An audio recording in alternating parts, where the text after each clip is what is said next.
Bernard Klehoff, peut-on tout d'abord rappeler les principaux objectifs de ce projet Smile 2? Smile 2, c'est de transformer l'hôtellerie du Tour de la Méditerranée, c'est un projet européen, de la transformer en hôtellerie de développement durable. Alors dans notre région, la Sicile-Côte d'Azur est le catalyseur de ce projet?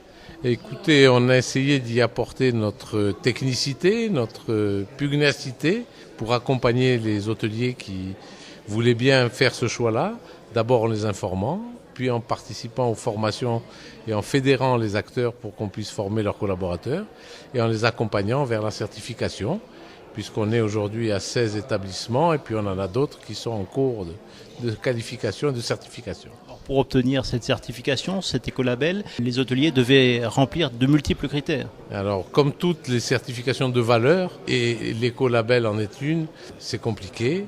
Ça remet en cause des parties organisationnelles des hôtels. Ça demande une grande prise de conscience et une très forte volonté de la direction d'y aller parce que les exigences sont nombreuses. Il y a 90 exigences grosso modo dans l'écolabel et il faut répondre aux 29 qui sont obligatoires et dans lesquelles certaines catégories d'hôtels ont du mal à imaginer les solutions, mais elles y arrivent. Alors, ce qui est étonnant, c'est que ce label a été adopté aussi bien par des 2 que des 5 étoiles. Oui, je crois qu'aujourd'hui, nos visiteurs, nos clients d'hôtels, nos touristes étrangers, en particulier ceux des pays du Nord, de l'Europe, sont extrêmement attachés au développement durable et à la prise en compte de l'écologie. Et cette labellisation, y compris pour des 5 étoiles, devient un élément d'attractivité et un élément de choix pour ces populations qui sont très attachées à ce développement et à la responsabilité que nous avons tous à partager sur l'avenir de notre planète.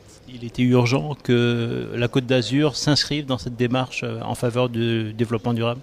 Oui, vous savez, le tourisme, depuis historiquement, c'est notre activité économique principale, mais aujourd'hui, le soleil ne suffit plus pour la faire fonctionner. Il faut que les acteurs du tourisme, au premier rang desquels les hôteliers, prennent conscience que les touristes, les clients, attendent autre chose d'un hôtel que de pouvoir y passer quelques heures à y dormir. Alors la démarche a été initiée en 2012.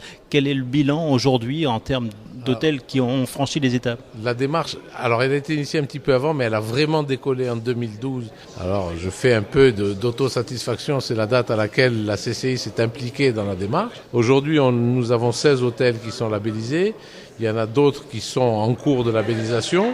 On est un petit peu en retard par rapport à notre région, Provence-Alpes-Côte d'Azur, mais je pense que d'ici un an et demi, on sera un petit peu en avance, puisque on a mis beaucoup d'efforts à porter cette labellisation.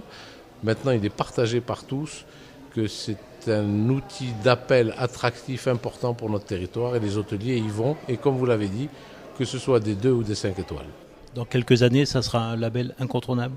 Oui, alors on cite souvent les clients des pays du nord de l'Europe, mais je crois que les clients du sud de l'Europe, nous les Français, les Italiens, nos amis espagnols ou des Grecs, prennent petit à petit, et en rattrapant le retard, conscience de l'importance de l'état de la planète et que les démarches comme cet écolabel qui garantissent aux clients que l'écologie et le développement durable est pris en compte est un élément favorable et bien sûr beaucoup d'entre eux seront obligés d'y venir.